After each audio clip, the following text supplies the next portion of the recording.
আমার আল্লাহ মহাশক্তির মালিক, আল্লাহু আলা কুল্লি শাইইন কাদির। আল্লাহ সর্বময়, মহাশক্তির আধার, মহাশক্তির মালিক। আল্লাহর শক্তির কাছে আমরা দুর্বল। তার বাস্তব প্রমাণ হলো আমাদের বয়স। আমরা ধরে রাখতে পারি না, আমরা ধরে রাখতে পারি না, চোখের আলো ধরে রাখতে পারি না। যদি ধরে রাখতেই পারতাম তাহলে আমার চশমা পরা লাগতো না। যদি আপনি ধরেই রাখতে পারতেন আপনার চুল পেকে যেত না। আপনি ধরে রাখতেই পারলে আপনার ত্বক দুর্বল হয়ে ঘুচিয়ে যেত না। আপনি ধরে রাখতেই পারলে আপনার এই তাগুত শক্তি কখনো দুর্বল নিস্তেজ হতো না।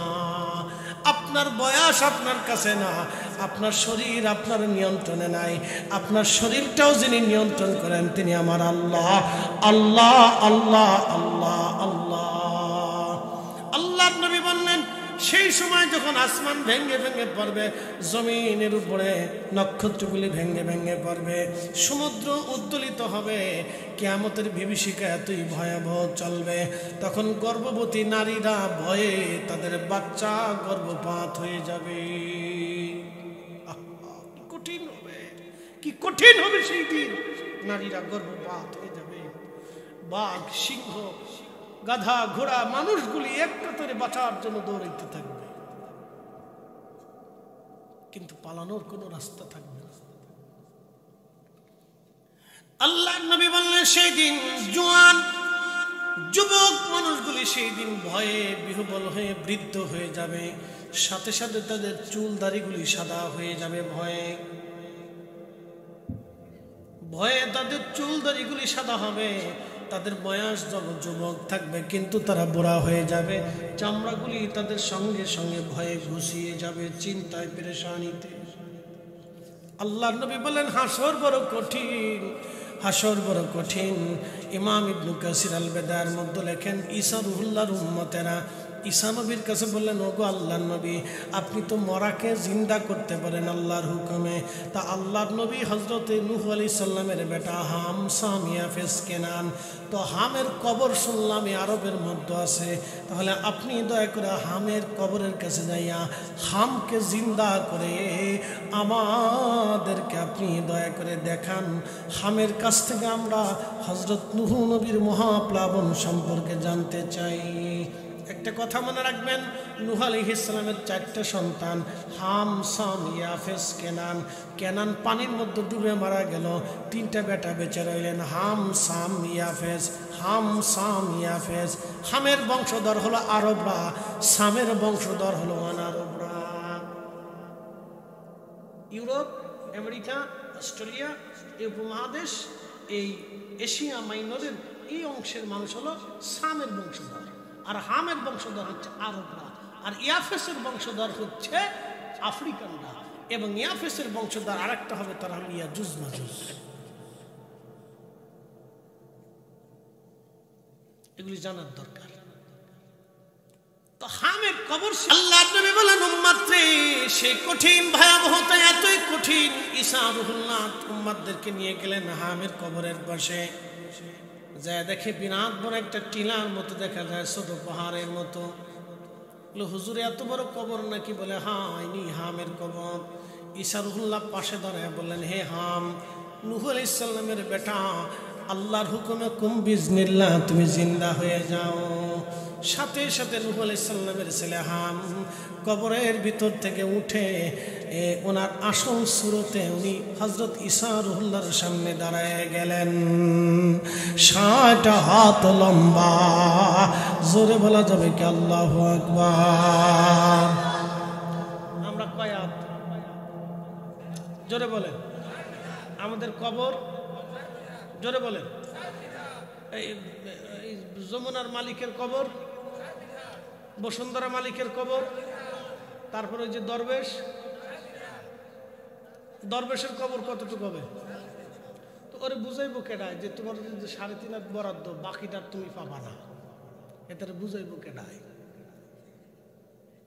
হেতাই বলে খালি সহি হাদিসই মানে, সারা বছর করলে আমি সহি হাদিস মানি। তো সহি হাদিস মানুষ, তাহলে এটা করলি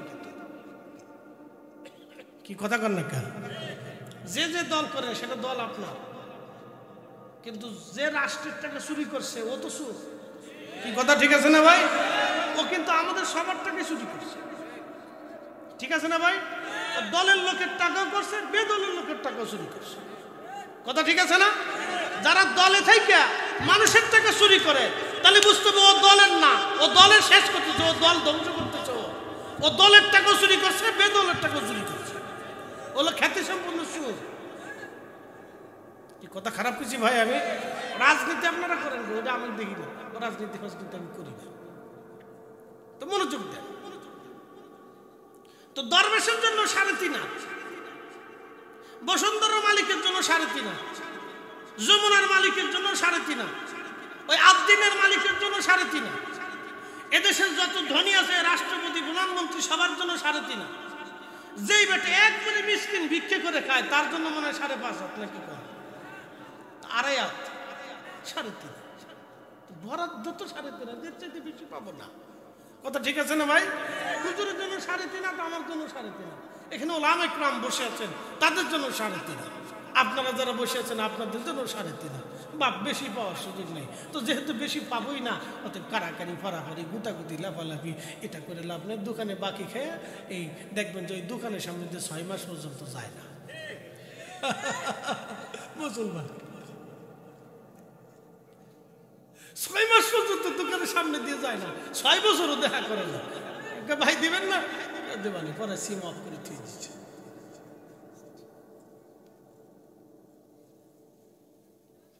এগুলি করবেন না বন্ধু, 3.5 হাতের বেশি নাই, আমি যা বলছি এটা সত্য। 3.5 হাতের বেশি নাই বন্ধু, 3.5 হাতের বেশি নেই। খামাখা আমরা দুনিয়া নিয়ে পারাপারি করি, মারামারি করি, ঝগড়া করি, কেলেকেলি বাস্টাবাস্টি করি, মারামারি করে অন্য জমি দখল করতে হবে, এটা নিতে হবে, সেটা নিতে হবে, দোকান দখল করতে হবে। এগুলি করবেন না, যারা বুঝে তারা করে না। প্রিয় ভাই আমার, খুব মনোযোগ দিবেন। হযরত ঈসা রূহুল্লাহ বললেন, হাম তোমাকে 2টি প্রশ্ন করব। হাম বললেন, আপনি ঈসা রূহুল্লাহ, আল্লাহর নবী ঈসা? বলে হ্যাঁ। আপনি কি হাম হযরত নূহ আলাইহিস সালামের বেটা? বলে হ্যাঁ। হ্যাঁ। ইন্তেকালের সময় কি আপনার চুল দাড়িগুলি কি সাদা ছিল? হাম ডাক দিয়ে বললেন, না হে ঈসা রূহুল্লাহ, আমি যখন ইন্তেকাল করেছিলাম আমার চুল দাড়িগুলি তখন কাঁচা ছিল, আমার চুল দাড়ি তখন পাকে নাই। বলে তাহলে আপনার চুল দাড়ি কেন সাদা হয়ে গেছে? হাম ডাক দিয়ে বলেন, ঈসা নবী আপনি যখন কুম বিসমিল্লাহ বলে ডাক দিলেন তখন আমি মনে করছি কিয়ামত বুঝি সংগঠিত হয়ে গেছে, কিয়ামতের মাঠ বুঝি শুরু হয়েছে। কিয়ামতের মাঠের চিন্তায় আমি হামের চুল দাড়িগুলি সাদা হয়ে গেছে, চুল দাড়িগুলি সাদা হয়ে গেছে। তাহলে বুঝেন কিয়ামতের মাঠ কত ভয়াবহ হবে, কত ভয়াবহ হবে। হাম বলতেছে, হুজুর কিয়ামতের কঠিন চিন্তা, আমার চুল দাড়িগুলি সাদা হয়ে গেছে হুজুর, আমি ভয় পেয়ে গেছি, বুঝি কিয়ামতের মাঠ কায়েম হয়ে গেল। নূহ আলাইহিস সালামের বেটা হাম, সে কিয়ামতের চিন্তায় পরেশান হয়ে তার চুল দাড়ি সাদা হয়ে যায়। আপনি একটু ভাবেন তো কত ভয়ঙ্কর হবে সেই দিনটা। কোরআন বলতেছে, তারুজুল মালাইকাতু ওয়ার রূহু ইলাইহি ফি ইয়াউমিন কানা মিকদারুহু 50 আলফ সানা। দুনিয়ার 50,000 বছর যত বড় হবে, হাসরের একটা দিন হবে তত বড়। মশা কত দিন বাঁচে? একসাথে বলেন কতদিন? আমি কোথাও বলছি 15 দিন, তাহলে ভুলই হয়েছে না? 2.5 দিনের জিন্দিগি নিয়ে মশা আসে, তারপরে তোর কামড় চোটে আপনি ঘুমাইতে পারবেন না। বাপরে বাপ, কি কামড়ে ভাই। কানের কাছে যে গান গাইতে থাকে, বাপরে বাপ, একবার মুমতাজ রে ফেল করে ফেলেছে।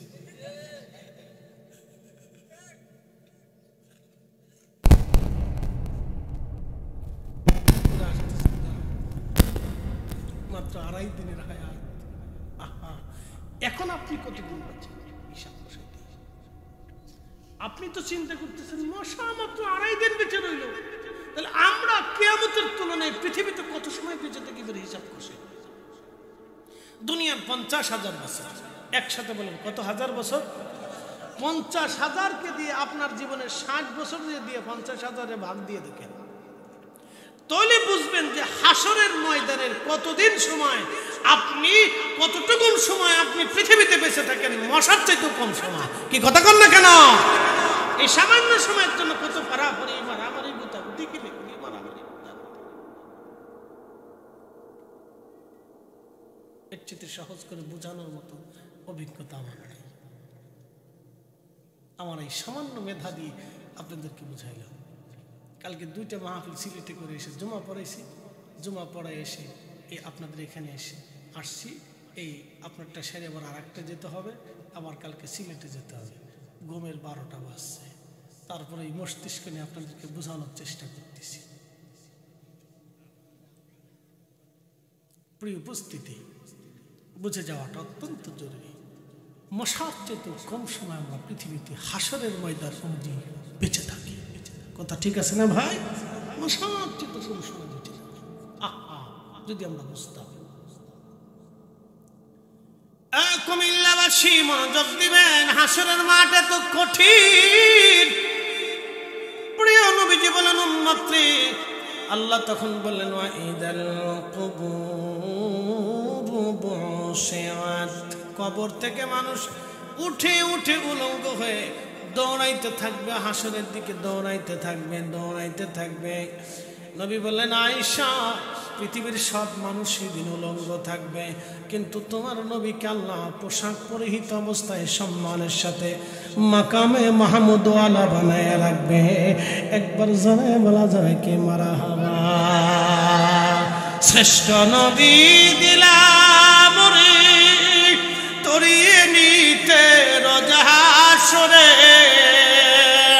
পথ না ভুলি তাই তো দিলে পাক কোরআনের বাণী। খুদা তোমার মেহেরবানি। আল্লাহুম্মা সাল্লি আলা, জবান খুলে মাশাআল্লাহ মাশাআল্লাহ।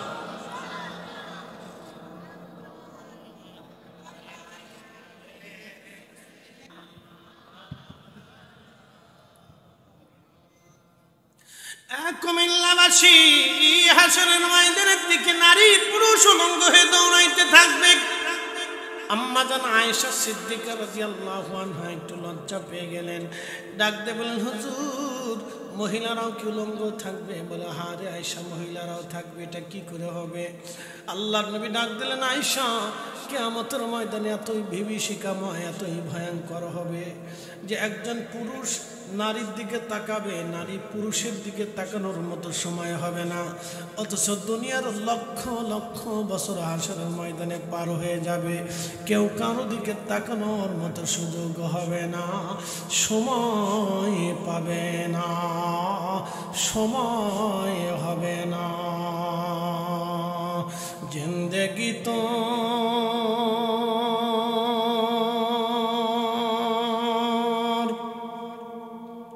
যাইরে ফাঁকি দিয়া রে সোনার জিন্দেগি তো যাই ফাঁকি দিয়া। ও আদাম রে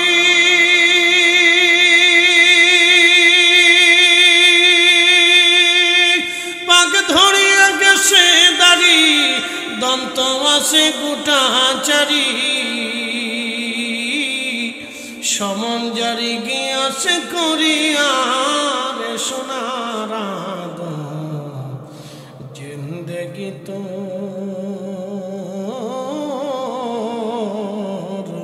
যাই ফাঁকি দিয়া।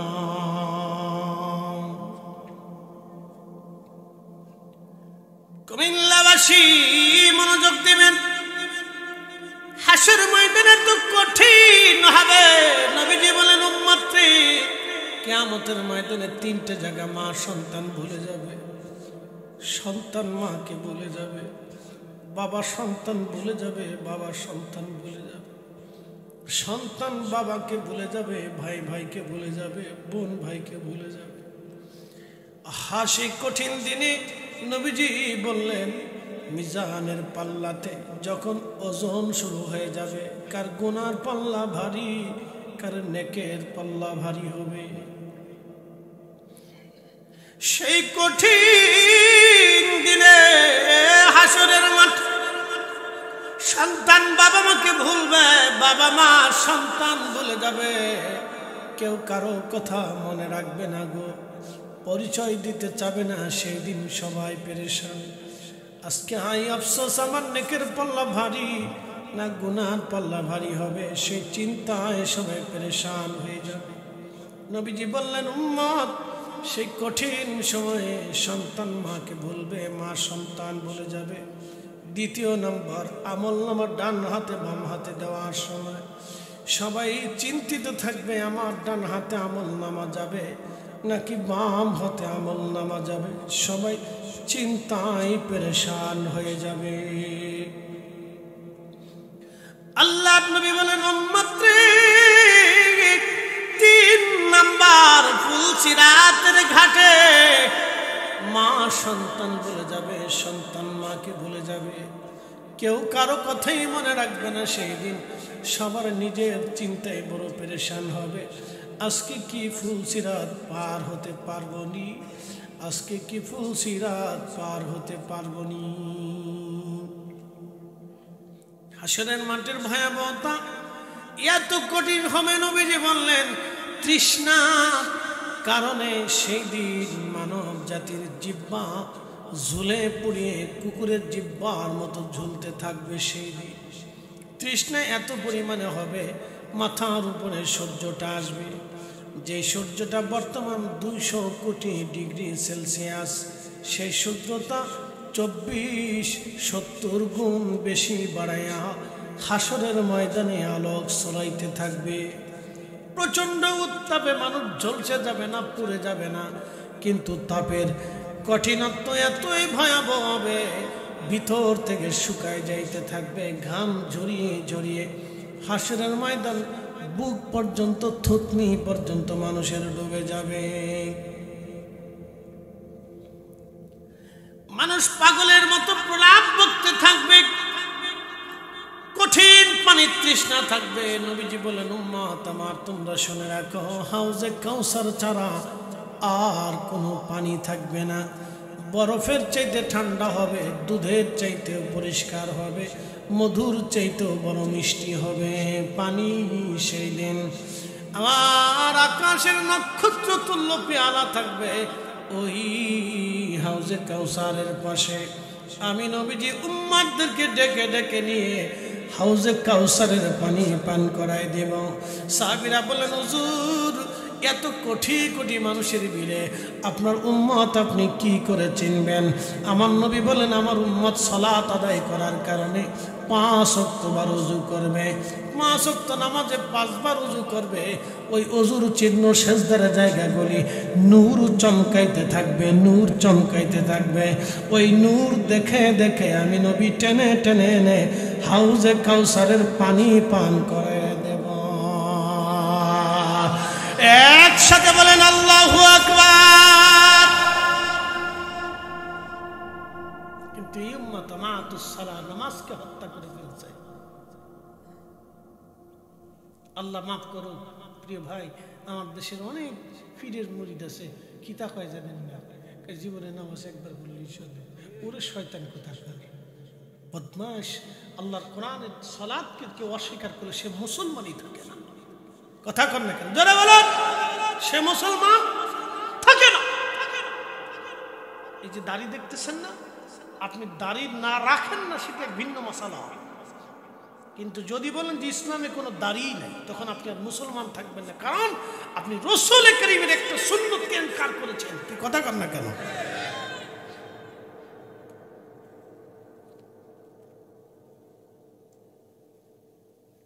কোন পীরের মুরিদ, এটা কোনো হক্কানি পীরের মুরিদ এই কথা বলে না। অন্ড গন্ড ছন্দ আজারে গাজারে ফাঁসিকি শয়তান কোথাকার। গোসল নাই, নামাজ নাই, রোজা নেই, 7 দিন 15 দিন 1 মাস পর্যন্ত গোসল করে না, কোনটা মোজ দাড়ি কিচ্ছু জানে না, শরীর থেকে পাড়ার গন্ধ আসে।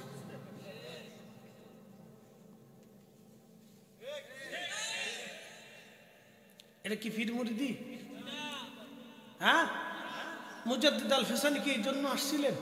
খাজা গরিবে নওয়াজ কি এই জন্য আসছিলেন? বাহাউদ্দিন নকশবন্দ বুখারী এই জন্য আসছিলেন? শাহজালাল ইয়ামানি মুজাদ্দিদ এই জন্য এসেছিলেন? কুতুবউদ্দিন কাকি, নিজামউদ্দিন আউলিয়া বাইজিদ বুস্তামি সারা দিনের পর দিন, রাতের পর রাত সালাত পড়তে পড়তে, সেজদা দিতে দিতে কত রাত তারা পার করেছে। আর ওরা কয়টা কি বলে এটা পীর মুরিদি, এটা বলে মারিফত। জুতা দিয়ে বাইরে ওর মারিফত চুদা করার দরকার।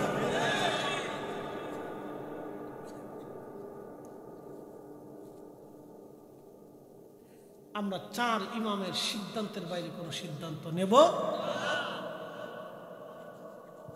আল্লাহ আমাদের সঠিক বুঝদান করুন। প্রিয় ভাই আমার, কত মানুষ এইভাবে গোমরাহ হয়ে যাচ্ছে জানি না, কত মানুষ পথভ্রষ্ট হচ্ছে আমি তাও জানি না। আহা, উম্মতের কি করুণ হবে। রাসূল করিম বললেন, আমার উম্মত রে সেই দিন আমি সালাতের চিহ্নগুলি দেখে, ওযুর চিহ্নগুলি দেখে নূর চমকাইতে থাকবে, আমি টেনে টেনে নিয়ে হাউজে কাউসারের পানি পান করবো। উম্মত একবার যে হাউজে কাউসারের পানি পান করবে, বেহেশতে যাওয়ার আগ পর্যন্ত তার পানি তৃষ্ণা মনে থাকবে না। একসাথে বলেন আল্লাহু আকবার, আরো জোরে বলেন। আমি মাঝে মধ্যে চিন্তা করতাম যে আল্লাহ কিয়ামতের মাঠে এত ঠান্ডা পানি খাওয়াইল কেন? কারণ আমি নিজে ঠান্ডা পানি খাইতে পারি না, বুঝছেন নি?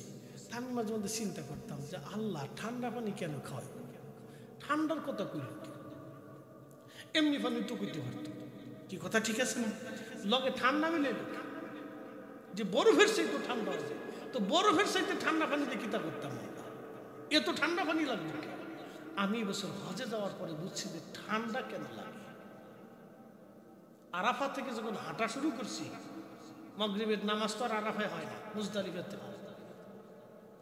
তো মাগরিবের সূর্য ডুবার পরে আরাফা থেকে হাঁটা শুরু করছি। আমরা চিন্তা করছিলাম, আমরা 8-10 জন ছিলাম, যে আমরা হাইটে হজ করবো, আর কেউ কেউ গাড়িতে উঠছে, খুব মজা করে যাবে।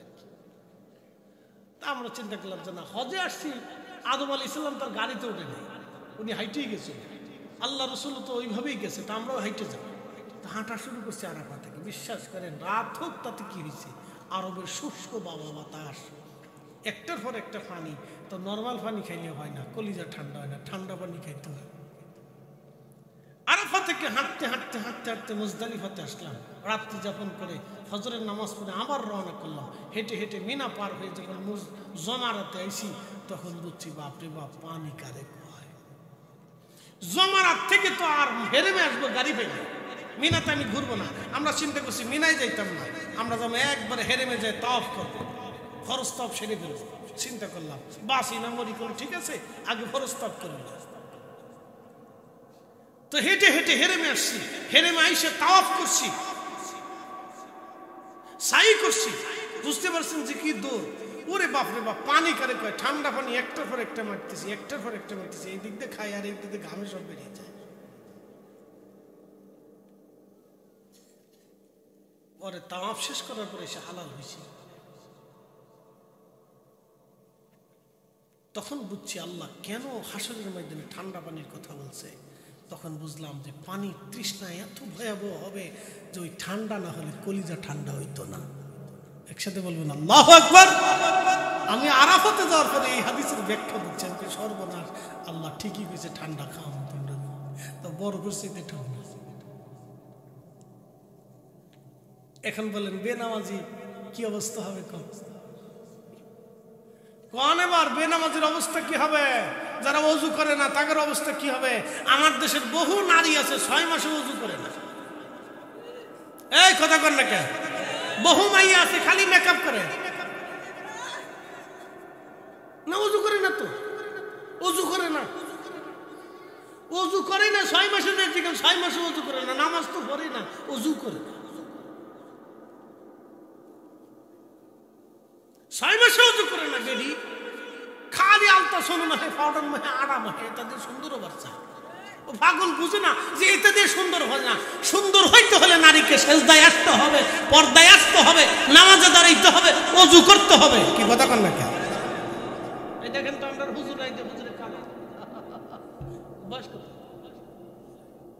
60 বছর বোঝা যাবে। দাড়িটা যদি একটু সুন্দর করে কালা বানানো যায় তো মনে হয় যে জোয়ান বেড়া, আবার নতুন করে বিয়ে দেওয়া যাবে। বাড়ি যদি জানে তাহলে আবার শেষ। কারণটা কি? কত সালাত সালাত, ওযু ওযু ওযু, ওযু ওযু ওযু, সালাত সালাত সালাত, ওযু। 70 বছরের বৃদ্ধ নামাজের কারণে, সেজদার কারণে তার চেহারা চকচক চকচক করে। সালাত ওযু, সালাত ওযু, একসাথে বলবেন আল্লাহু আকবার।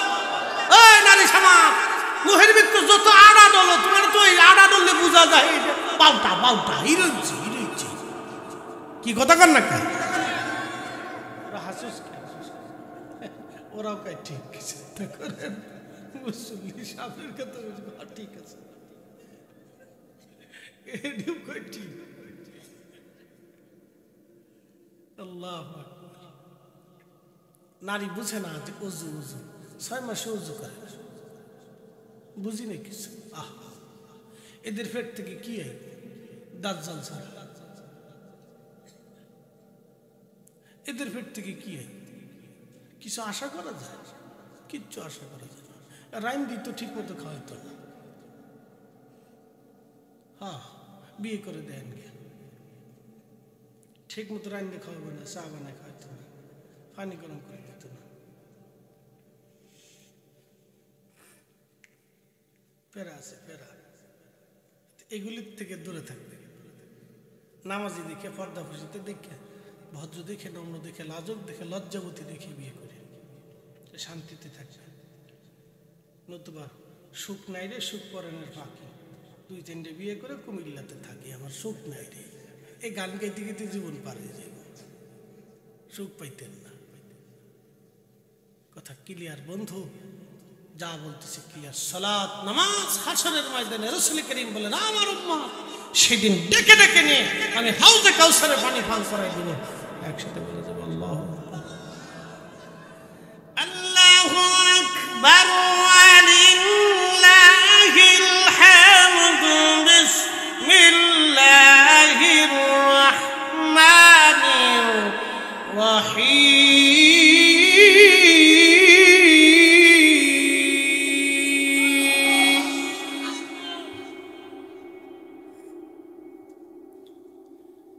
إنا أعطيناك الكوثر فصل لربك وانحر।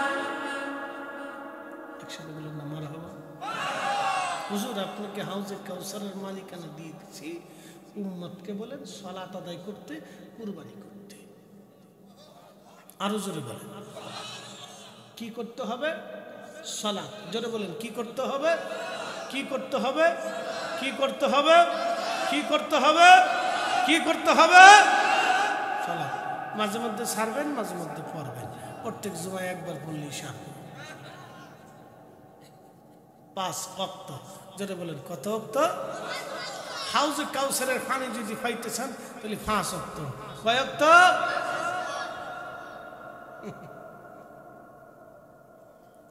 তোরা যে কি নামাজ পড়ছ আমরা জানি।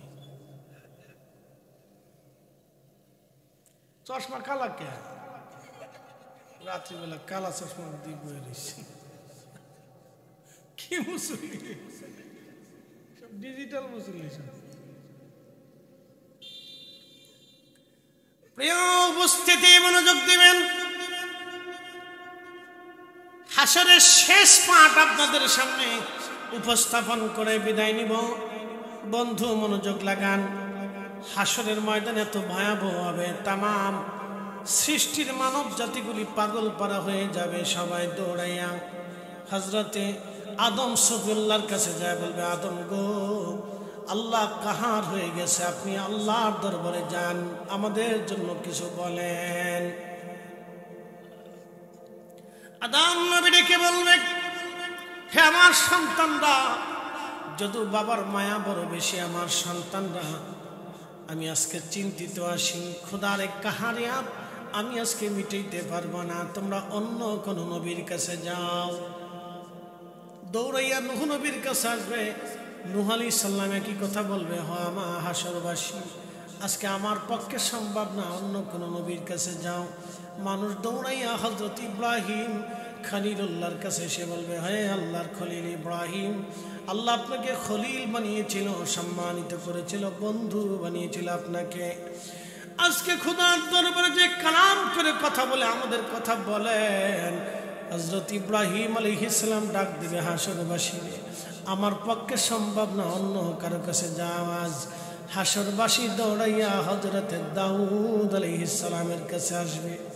দাউদ রে, আমার রব, আমার আল্লাহ আপনাকে সুন্দর একটা লাহান দিয়েছিল, জবুর পড়তেন, আপনার সুরের মোহনায়, সুরের মূর্ছনায় পশু পাখিরা মারা যাইত।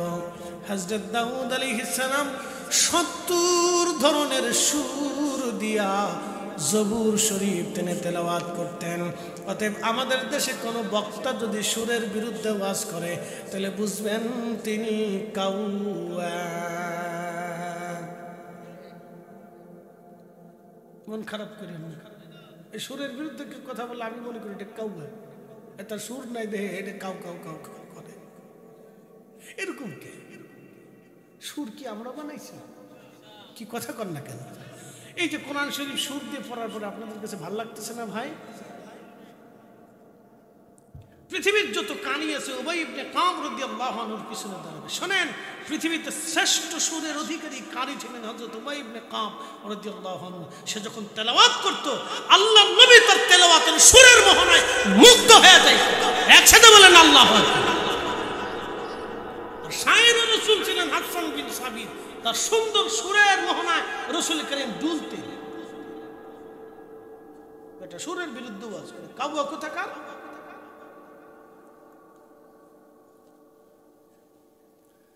হযরতে দাউদ আলাইহিস সালাম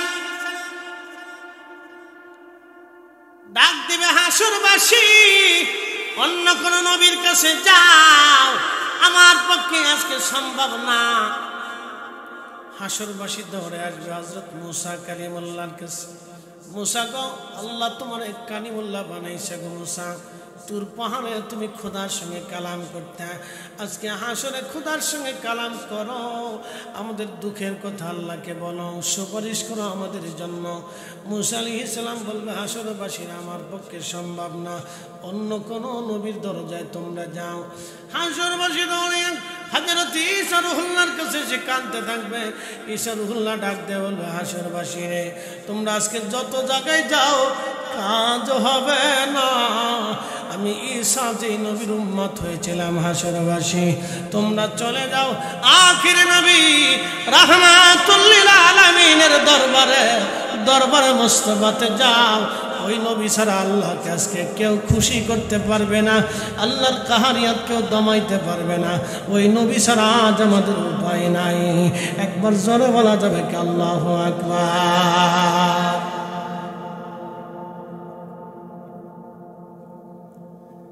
হাসরবাসী দৌড়াইয়া দৌড়াইয়া আমার নবীর সামনে দাঁড়ায় দাঁড়ায় চোখের পানি ফেলে ফেলে কাঁদতে থাকবে হাসরবাসী।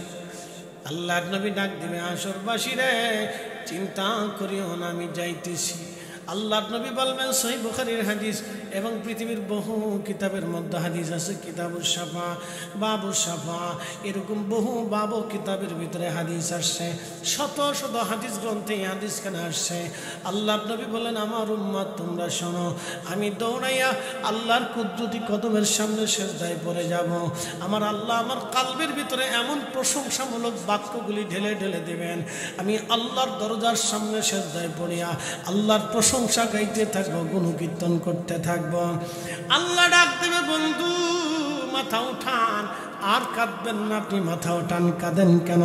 আমি নব তখন বলবো, ইয়া রব হাবলি উম্মতি, আল্লাহ আমার উম্মত গুনাহ করে ফেলছে, আল্লাহ আমার উম্মত গুনাহগার, আমার উম্মত পাপী, আমার উম্মত অপরাধী, আল্লাহ আমার উম্মত আমার উম্মত আমার উম্মত আল্লাহ ডাক দেবে, বন্ধু মাথা উঠান, আপনি কাঁদবেন না, কাদার জন্য হাসর কায়েম করে নাই। আমি আল্লাহ ওয়াদা করছিলাম, ওয়ালা সাউফা ইউতিকা রাব্বুকা ফাতারদা, আমি বলছিলাম অচিরে আপনাকে খুশি করব, রাজি করব, আপনি মাথা উঠান। আমি বলেছি আসা আইয়াব আশাকা রাব্বুকা মাকামাম মাহমুদা,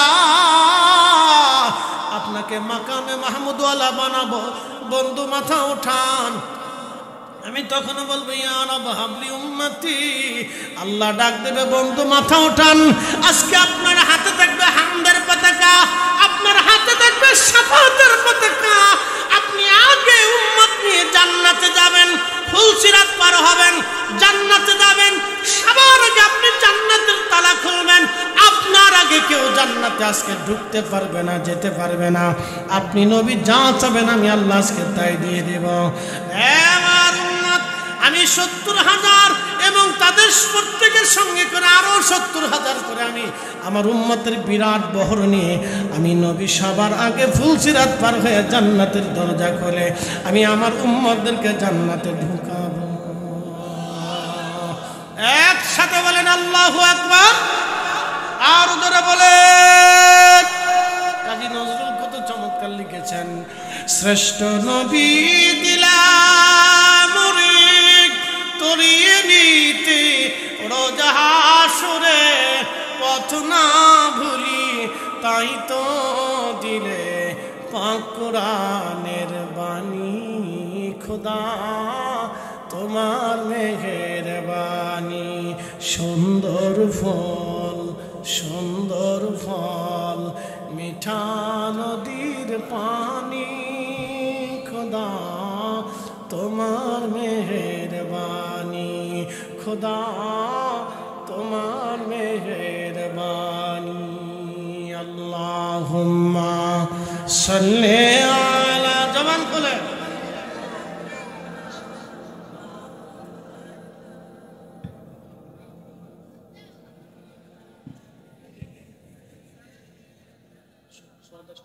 বন্ধু আমার, হাসরের ময়দানে আল্লাহর নবী হামদের পতাকা নিয়ে, শাফাতের পতাকা নিয়ে নবীজি দাঁড়াবেন। আল্লাহর নবী সাহাবীরা বলেন, ইয়া রাসূলুল্লাহ আপনি উম্মত কিভাবে চিনবেন? বলে আমার উম্মত ওযু করবে, নামাজ পড়বে, ওই নামাজের চিহ্ন, ওযুর চিহ্নের মধ্যে নূর চমকাবে। আমি আমার উম্মত দেখে দেখে চিনতে পারবো।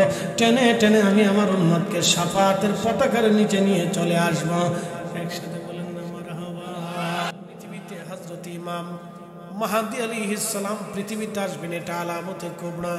হযরত ঈসা রুহুল্লাহ পৃথিবীতে আসবেন, এটা আলামতে কুবরা। হযরত ঈসা রুহুল্লাহর পরে দাজ্জাল পৃথিবীতে আসবে, আলামতে কুবরা। দাব্বাতুল আরদ পৃথিবীতে আসবে, আলামতে কুবরা। ইয়াজুজ মাজুজ পৃথিবীতে আসবে, আলামতে কুবরা। তামাম পৃথিবীতে ভূমিধস হবে, ভূমিকম্প হবে, আলামতে কুবরা। সারা পৃথিবীতে একসাথে ভূমিকম্প হবে। এখন বাংলাদেশে হলে ভারতে হয় না, ভারতে হলে পাকিস্তান হয় না, পাকিস্তানে হলে আমেরিকা হয় না। তখন সারা পৃথিবীতে ভূমিধস, ভূমিকম্প একসাথে। এবং পৃথিবীর ভূখণ্ড থেকে আগুনের উৎপত্তি হয়ে মানুষদেরকে আগুন থেকে হাসরের দিকে দাঁড়িয়ে তাপ দাবড়িয়ে নেবে, আলামতে কুবরা। পশ্চিম দিক থেকে সূর্য উদয় হবে, আলামতে কুবরা। এই 7টা আলামত, আলামতে কুবরা 7টা আলামতে কুবরা। আলামতে কুবরা আসার আগে পৃথিবীতে ছোট ছোট আলামত চলতে থাকবে। রসুল সর্বপ্রথম বলছেন, আমার উম্মত ও আমার নামাজ মেরে ফেলবে। কিয়ামত আসার প্রথম আলামত হলো নামাজ মেরে ফেলবে। আমার দেশে বহু সুদে নামাজি, ঘুষে নামাজি হবে, আকাম্যে ভাদাম্যে নামাজি হবে, ফাসিকি নামাজি হবে, নামাজ হত্যা করবে। তার বাস্তব প্রমাণ হলো আজকের জুমাতে যে মুসল্লি, আসরে সেই মুসল্লি নেই। কে কথা কর না কেন? বতরে মুসল্লি বেশি, সিজনালি মুসল্লি, রাজনৈতিক মুসল্লি বেশি। যখন নির্বাচন আসবে তখন দেখবেন মুসল্লি খুব বাড়বে। এটা হলো রাজনৈতিক মুসল্লি। আর ঠেলার মুসল্লি আছে কিছু, বিয়ে বাড়ি নতুন গেছে, নামাজ না পড়লে কি করবে, এটার নাম দিয়েছে বিয়ে নামাজ। রাজনৈতিক নামাজ, বিয়ে নামাজ, ঠেলার নামাজ, বিপদের নামাজ। বুঝতে পারছেন? লোক দেখানো নামাজ বতরের নামাজ, আমাদের ফরিদপুরের ভাষায় বলে বতরের নামাজ। বতরের নামাজ হলো সিজনওয়ারি নামাজ, শুধু জুমার দিনে নামাজ আসবে আর বাকি দিন খুঁজে পাওয়া যাবে না। হারিকেন ধরে খুঁজলেও বাপ ডাকলেও আর মুসল্লি পাবেন না, শুধু জুমার দিনে এসে কোনো রকম হাজিরা দিবে, আল্লাহরে বুঝাবে আমি আসি রে ভাই আসি। কি কথা লাগে, এটা সিজনওয়ারি নামাজ, মুসল্লি আসে শুধু জুমার নামাজে। ও আমার দুঃসালা, আমার উম্মত নামাজকে হত্যা করে ফেলে। আপনি জানেন আগের যুগের রাজা বাদশারা নিজেরা 5 ওয়াক্ত নামাজ উপস্থিত থাকত। আমির উমরারা রাজতন্ত্র হলেও আমির উমরারা 5 ওয়াক্ত নামাজ উপস্থিত থাকতো। প্রধান সেনাপতি নিজে নামাজ পড়াইতো, মানে আমরা প্রধান সেনাপতির সূরা ফাতিহাগুলো জিজ্ঞেস করলে পারি। আগের রাষ্ট্রপ্রধানরা নামাজ পড়াইতো, আমাদের রাষ্ট্রপ্রধানরা আউযুবিল্লাহ বিসমিল্লাহ গুলি কইতে পারবে না। কি কথা কন না কেন? জিজ্ঞেস করেন, তাই দুইজনকে জিজ্ঞেস করেন, রাষ্ট্রপতি প্রধান উপদেষ্টা দুইজনকে জিজ্ঞেস করেন আপনারা সূরা ফাতিহা সূরা ইখলাস ভালো করে কই দেন। কি কথা খারাপ কইছি ভাই? আমি তো মন্দ বলতেছি না। মুসলমান হিসেবে তাদেরকে অন্তত কোরআন তেলাওয়াত অত্যন্ত বিশুদ্ধ থাকার প্রয়োজন। কি কথা ঠিক আছে না ভাই? জিজ্ঞেস করেন। আমাদের রাষ্ট্রপতিরা যারা রাষ্ট্রের প্রধান আছে তারা নিজেরাও মনে করেন যে সূরা ফাতিহা পারে না। এই জন্য আল্লাহ রাসূল সাল্লাল্লাহু আমার উম্মত নামাজকে হত্যা করে ফেলবে, তখন তোমরা কিয়ামতের জন্য অপেক্ষা করতে থাকো। আমার কথা না, আল্লাহ রাসূলের কথা বলতেছে। কিয়ামত অবশ্যই হবে। অবিল আখিরাতি হুম ইউকিনুন, এই কোরআন বলতেছে কিয়ামতের জন্য তুমি অপেক্ষায় থাকো। অবশ্যই কিয়ামতকে তুমি বিশ্বাস করো, আখিরাত দিবসকে বিশ্বাস করো। আখিরাত দিবস আসবে, অবশ্যই তোমার আখিরাতের জন্য প্রস্তুতি নিতে হবে। আখিরাত অবশ্যই আসবে, তুমি দিল থেকে ঈমান থেকে তুমি আখিরাতকে বিশ্বাস করো। ওয়া আমাতুস সালাহ, আমার উম্মত নামাজ পড়ে ফেলবে। আপনি যদি দেখেন উমাইয়া সাম্রাজ্য, উমাইয়ার রাজা বাদশারা চোর বাটপার হলো, ডাকাত গুন্ডা হলো, নামাজ পড়তো। ইয়াজিদ, উমাইয়াদের ভিতরে সবচেয়ে নিকৃষ্ট হলো ইয়াজিদ। পৃথিবীর যত শাসক পৃথিবীতে জন্ম নিয়েছে তাদের মধ্যে সবচেয়ে নিকৃষ্ট হলো ইয়াজিদ। কি কথা কন না কেন? মুসলিম শাসকদের মধ্যে সবচেয়ে নিকৃষ্ট হচ্ছে ইয়াজিদ। এর উপরে কোনো নিকৃষ্ট বাদশা পৃথিবীতে আসেনি। হাজ্জাজ ইবনে ইউসুফ এরকম নিকৃষ্ট ছিল না ইয়াজিদের মতো। ইয়াজিদের মতো নিকৃষ্ট পৃথিবীতে নাই।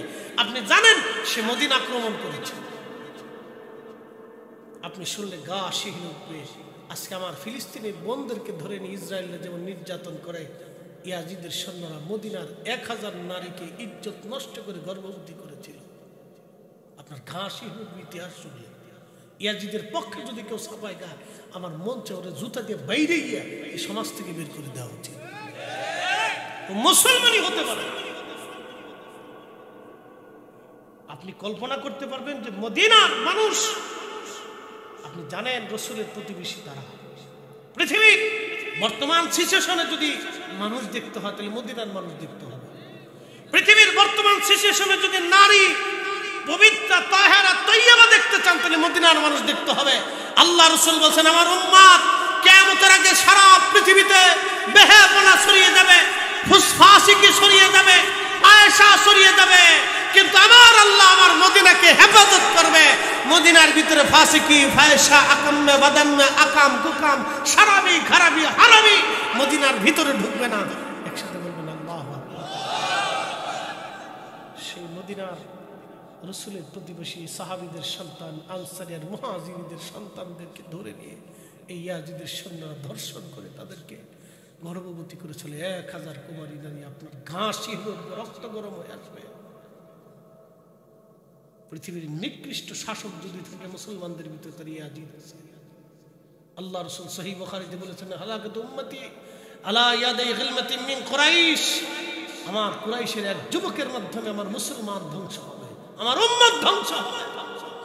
হযরত আবু হুরায়রার মতো বিশ্ববিখ্যাত মুহাদ্দিস সাহাবী প্রত্যেক বাজারে বাজারে হাঁটতেন আর বলতেন আল্লাহুম্মা লা তাদরিকনি সানাতুস সিদ্দিক ওয়ালা ইমারাতুস সিবিয়ান।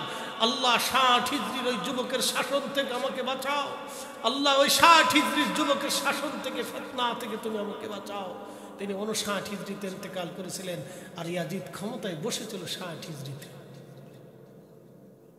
আপনাদেরকে সহিহ বুখারী থেকে দলিল দিয়ে গেলাম। অতএব তার পক্ষ কেউ যদি কথা বলে বুঝতে হবে দুনিয়ার সবচেয়ে নিকৃষ্ট, সে আলেম হতে পারে না, ও জালিম।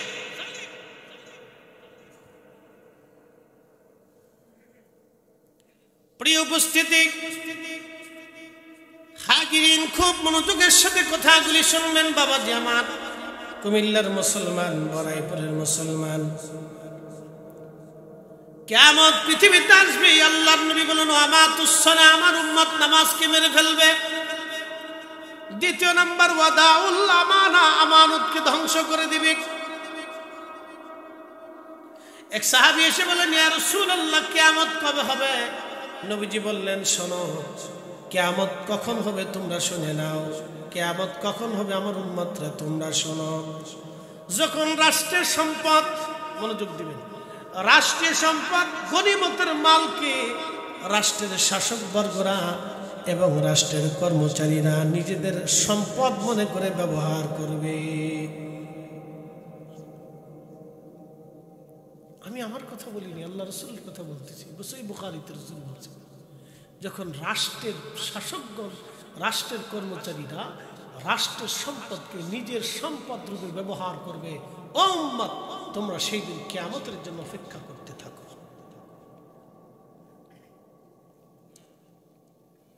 সেই দিন তোমরা কিয়ামতের অপেক্ষা করতে থাকো। তার অর্থ কি? বর্তমান সিচুয়েশন থেকে, সারা পৃথিবী থেকে যদি আপনি দেখেন, তাহলে কিয়ামত আমাদের কাছাকাছি চলে এসেছে, বেশি দূরে নাই। কিয়ামত যে আসবে তার আলামত বুঝাইতেছি, যে কবে আসবে, কতদিন পরে আসবে, কতদিন আছে, এই দেখতে দেখতে। কুমিল্লাবাসী মনোযোগ দিয়ে শুনে যাবেন। প্রিয় নবী বলেন উম্মত, বাবাকে মানুষ দূরে সরিয়ে দিবে, বন্ধু বান্ধবকে আপন মনে করবে, তখন বুঝবা কিয়ামত ঘনিয়ে গেছে। নিজের মাকে দূরে সরাই দিবে, স্ত্রীর বাধ্য হয়ে যাবে, বুঝবা তখন কিয়ামত এসে গেছে। কি কথা কর না, একটা কথা কি মিথ্যা আছে? সব তো বলতেছে, রানিং চলতেছে। রাসূল কারীমের আরেকটা ভয়াবহ কিয়ামতের আলামতের কথা শুনে দিয়ে যায়। নবী বলতেন উম্মাহ, আমার আরবে যারা রাখাল ছিল, আমার আরবে যারা রাখাল ছিল, রাখালগিরি করত, তারা বড় বড় অট্টালিকা প্রাসাদ তৈরি করার জন্য প্রতিযোগিতা করবে। বর্তমানে এটা হয়ে গেছে। কি কথা কর না কেন? আরবে যারা ছাগল চড়াইতো, তাদের আজকে 25 তলা বাড়ি, হাজার হাজার কোটি টাকার মালিক তারা, হাজার হাজার কোটি, হাজার হাজার কোটি। বাংলাদেশের 200 ধনীরে কিনতে পারে তারা। কি কথা কর না কেন? বাংলাদেশের ধনীরা তারা ধনী মনে করেন, এটা গনের ভিতরে রাখে না, গনের ভিতরেই রাখে না। বাংলাদেশের ধনীদেরকে এরা গনের ভিতরে রাখে না, এটা সব মিসকিন খয়রাতি। কথা খারাপ কিছু ভাই? কুমিল্লার লোকজন তো সৌদি আরবে বেশি থাকে, এই বেল্টের মানুষ সৌদিতে বেশি থাকে, মধ্যপ্রাচ্যে বেশি থাকে। কুমিল্লা, ব্রাহ্মণবাড়িয়া, লক্ষ্মীপুর, নোয়াখালী, ফেনী অঞ্চলের মানুষ মধ্যপ্রাচ্যে বেশি থাকে, তারা বেশি ভালো করে জানে। প্রিয় উপস্থিতি, আল্লাহ নবী বলেন হ্যাঁ আমার উম্মত তোমরা শোনো, সারা আরব সবুজে পরিণত হবে, অধিক পরিমাণে বৃষ্টিপাত হবে, আমার আরব সবুজ হয়ে যাবে।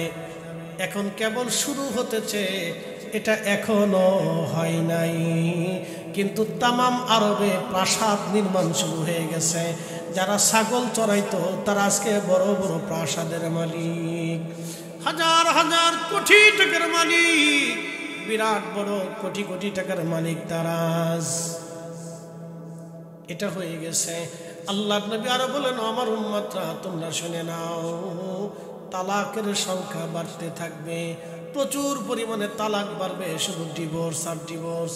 আপনি যদি ইউরোপ, আমেরিকা, পশ্চিমাদের চলে যান, ইউরোপ মহাদেশ, অস্ট্রেলিয়া মহাদেশ, আমেরিকা মহাদেশ, এবং আপনি যদি উন্নত দেশগুলিতে যান, তাহলে দেখবেন শুধু তালাক আর তালাক, ডিভোর্স আর ডিভোর্স, ডিভোর্স আর ডিভোর্স। কয়েকদিন আগে দেখলাম কানাডার যিনি প্রধানমন্ত্রী, তার বউ 22 বছর পরে তার স্বামীর ডিভোর্স দিছে। আচ্ছা, দুঃখের কি কারণ আছে? একজন প্রধানমন্ত্রীর স্ত্রী তারে তালাক দিচ্ছে, কি দুঃখে পরে তালাকটা দিছে বলেন তো? দুঃখ কি? টাকার অভাব, পয়সার অভাব, ক্ষমতার অভাব, কোনো কিছুর অভাব, সুখে ডিভোর্স দিচ্ছে, ভাল লাগে না তাই। আর এক বেটার লাগে ফুর্তি করে, টাইম পায় না। আমি কথা ক্লিয়ার বলতেছি, ক্লিয়ার। আল্লাহ রাসূলের একটা কথাও মিথ্যা হবে না। সাদাকাল্লাহুল মাওলানাল আযীম। আল্লাহ যেমন সত্য বলেছে, ওয়া সাদাকা রাসূলুহুন নবিয়ুল হাবিবুল কারীম, আমার রাসূলও সত্য বলেছে। কি কথা বলেন? আমাদের আকীদা আল্লাহ সত্য বলেছে, রাসূলও সত্য বলেছে। এইজন্য কোরআন আল্লাহ বলেছেন আতিউল্লাহ ওয়া আতিউর রাসূল। আমি আল্লাহ যেমনে মানলাম, আমার রাসূল আমনে মানলাম। আমিনু বিল্লাহি ওয়া রাসূলিহি, আমি আল্লাহর উপর যেমনে ঈমান আনবা, আমার রাসূলের উপর আমনে ঈমান আনবা। মাইয়ুতির রাসূলা ফাকাদ আতা আল্লাহ, নবী মানলে আল্লাহ মানা হয়ে যাবে। একসাথে বলা যাবে না আল্লাহু আকবার।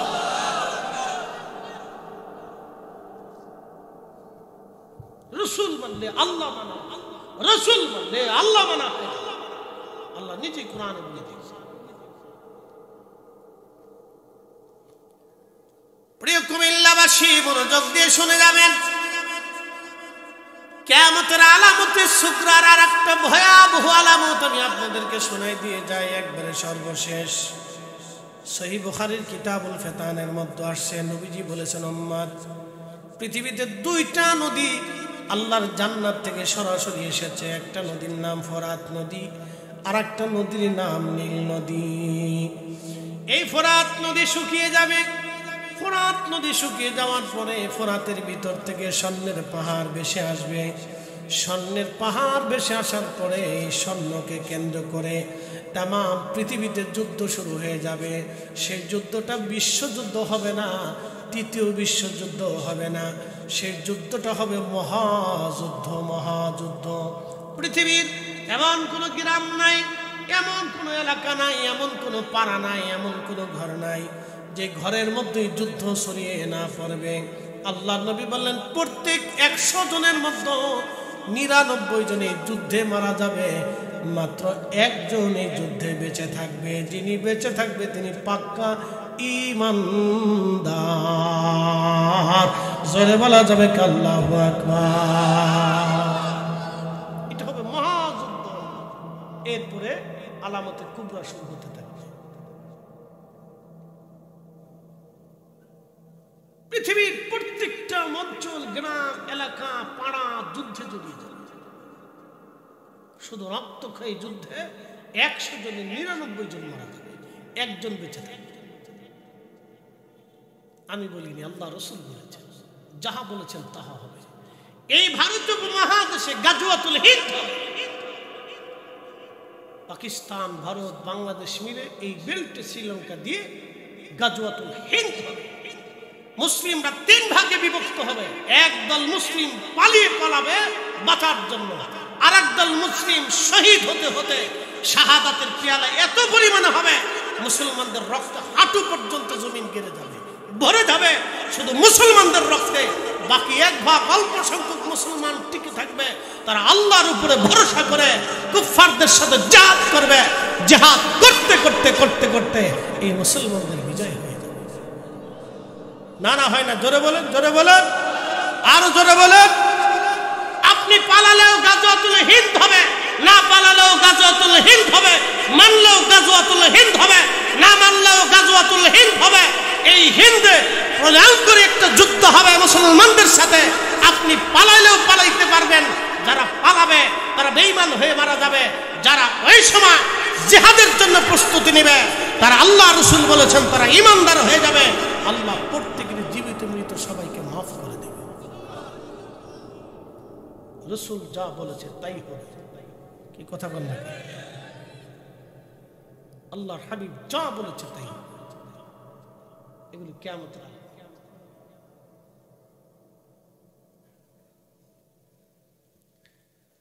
উপস্থিতি খুব মনোযোগ দিবেন। আলামতে কুবরার আলোচনা করতে গেলে দীর্ঘ সময় পৃথিবীতে ইমাম মাহদী আলাইহিস সালাম এসে যাবেন।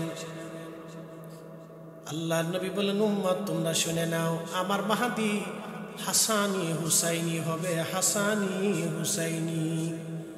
আমার ফাতেমার দুইটা বেটা হাসান আর হুসাইনের পবিত্র রক্ত ধারা অনুযায়ী আমার মাহদী দুনিয়াতে আসবে। তার বাবা মা হবে হাসাইনি হুসাইনি, তার বাবার নাম হবে আব্দুল্লাহ আর মাহদীর নাম হবে মুহাম্মদ। আমার মাহদীর নাম হবে মুহাম্মদ, বাবার নাম হবে আব্দুল্লাহ। আমার হাসান হুসেনের পবিত্র রক্ত ধারা অনুযায়ী হাসানি হুসাইনি হবে। এই জন্য আমি মনে করি যারা আওলাদের রসুল দাবি করে তারা সাচ্চা কাচ্চা হওয়ার কথা। আওলাদের রসুলদের মধ্যে কোনো ফুসুকিয়াত ফাসাকি কাজ হওয়ার কথা না। কি কথা কন না কেন?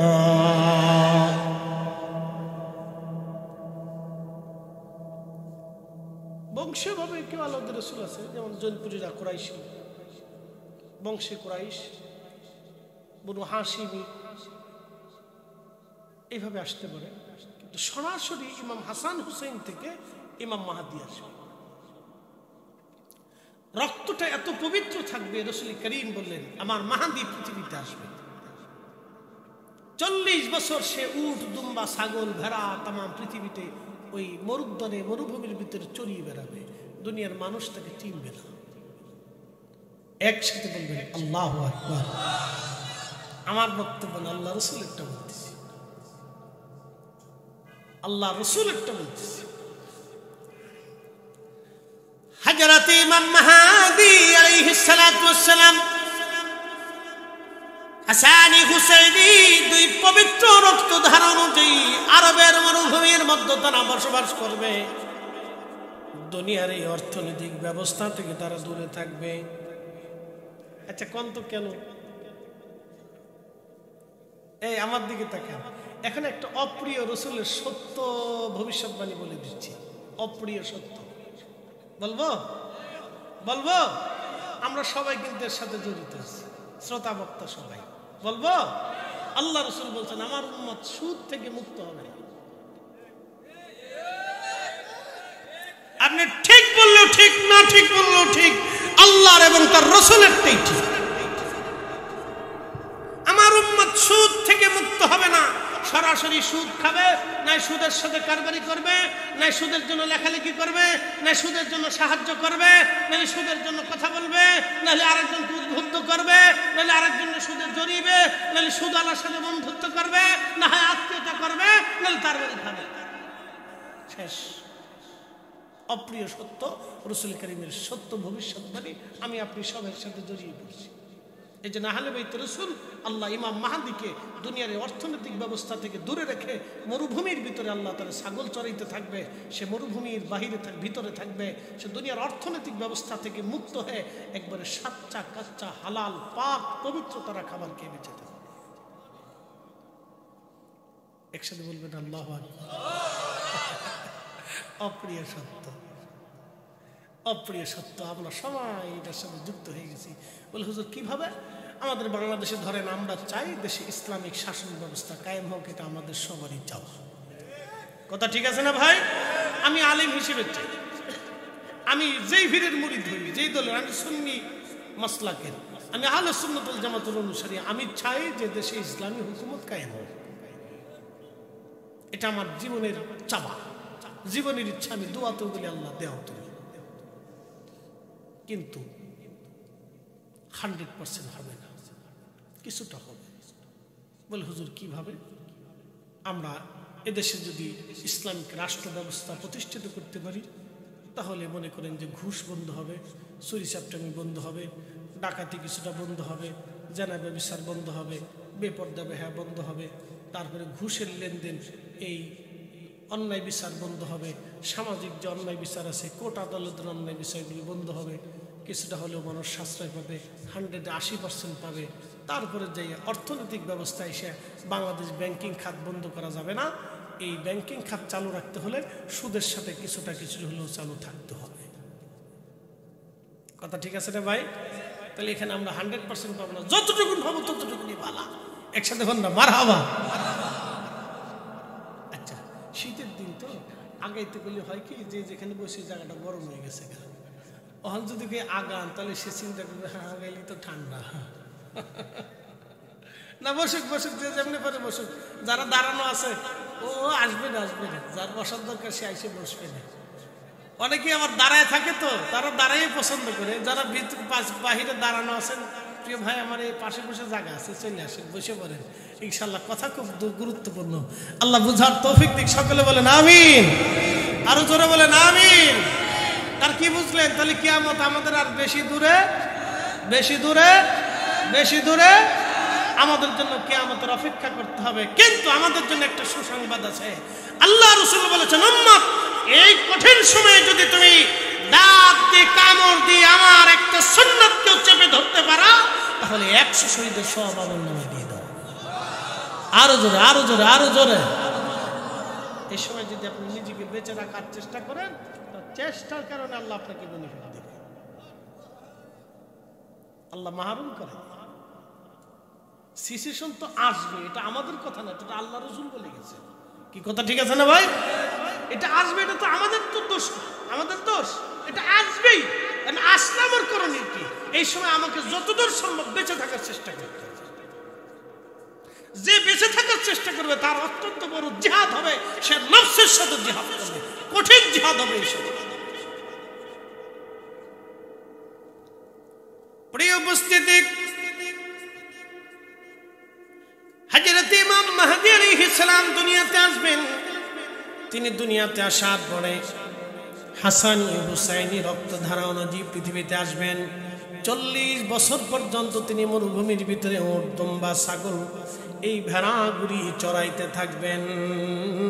আল্লাহ তিনাকে দিয়ে উট, দুম্বা, ভেড়া মাঠে ময়দানে চড়াইবেন। এটা আল্লাহর ইশারা। একবার জোরে বলা যাবে কে মারহাবা। সব নবীরা উট, দুম্বা, ভেড়া কি চড়াইতেন, কৃষি কাজ করতেন। বলে হুজুর নবীরা কৃষি কাজ কেন করতেন? কারণ কৃষি কাজের মতো হালাল কোনো কাজ নাই। কি কথা কন না কেন? জোরে বলেন, জোরে বলেন। বর্তমানে যারা কৃষি কাজ করে তাদের মতো হালাল রিজিক খুব কম আছে। যারা শ্রমিক দিন মজুরি করে তাদের মতো হালাল রিজিক খুব কম আছে। তারা প্রসিদ্ধ খাবার খান, একবারে বিশুদ্ধ খাবার। যারা কৃষি কাজ করে, আপনারা যারা কৃষি কাজ করে খান, দুঃখ নিয়েন না যে আল্লাহ আমারে কেন গরিব বানাইলো, দুঃখ নিয়েন না। কৃষি কাজের মতো বিশুদ্ধ খাবার আল্লাহ রাখে নাই বিদায় নবীদেরকে আল্লাহ কৃষি কাজ করাইতেন। একসাথে বলবেন আল্লাহু আকবার। ছোটখাটো ব্যবসাও করাইতেন। কি করাইতেন? ব্যবসাও করাইতেন। এগুলো সুন্নত। এই যে ছাগল, উট, দুম্বা, ভেড়াগুলি আল্লাহর নবী চড়াইতেন। খামার ছিল নবীজির, খামার আল্লাহ খামার দিয়ে দিয়েছিলেন। সব নবীদেরকে আল্লাহ খামার দিয়েছে। মূসা আলাইহিস সালাম তার শ্বশুরের